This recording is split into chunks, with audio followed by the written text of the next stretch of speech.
Hello and welcome to the day ahead. It's May the 24th. I'm Nadine Blaney. Well, geopolitics will be the fuel to the fire when it comes to market direction in today's trade. This as newly appointed Prime Minister Anthony Albanese heads to Japan for Quad meetings, and as U.S. President Joe Biden also in Asia ahead of those meetings. They're already flirting with danger right now by flying so close and all the maneuvers they're undertaking. But the United States is committed. We've made a commitment.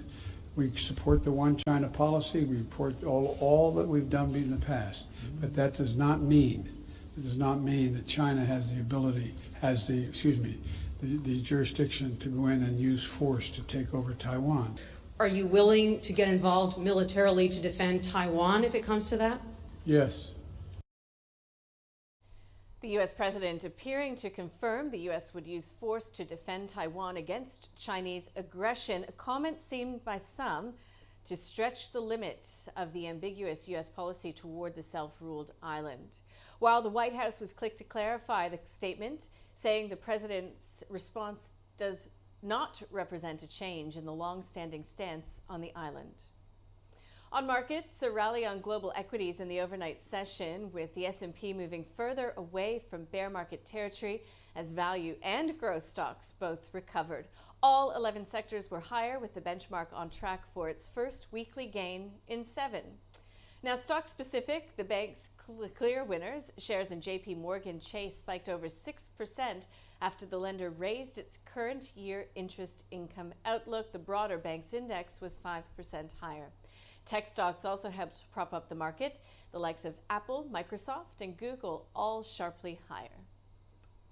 Well, the ECB has set the course for summer rate hikes and is likely to lift its key interest rate out of negative territory by the end of September, as well as lift rates further if inflation stabilizes at over 2%, according to ECB President Christine Lagarde. Eurozone inflation is at a record high and broadening, but Lagarde cautioned the pace and size of any rate increases could be impacted by supply shocks and disruptions related to the war in Ukraine. The US dollar index fell while the euro rallied off the back of her comments, with riskier currencies gaining ground along with equities, as we mentioned earlier. Now, improving sentiment around China also helped riskier currencies like the Australian dollar. Shanghai is edging out of pandemic-related lockdowns, and China has pledged to step up support for the economy. Among the 33 measures announced to support economic growth, a doubling of targeted funding for SMEs, property sector support, and pledges to address production and supply chain issues. And this is where China comes into the story. You have to try and consider living with COVID when you've got 1.4 billion people. So America's over 1 million deaths. Tell me how many other people have been impacted by it, and it's 330 million. So think of that open society of 1.3 billion. So America says, I'm going to open it because of the economic need. China's going to say, I'm not going to open it because of the people need.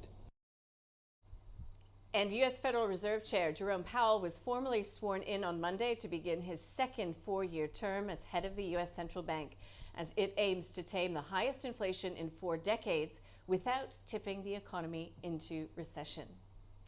So in Australia today, the flash S&P Global Purchasing Managers Index is due, along with weekly consumer confidence. SPI futures are pointing to a rise at the open. The Aussie dollar is up around 71 US cents as risk is on. Major US and European indices gained more than 1%. That does it for the day ahead. I'm Nadine Blaney. We'll see you tomorrow.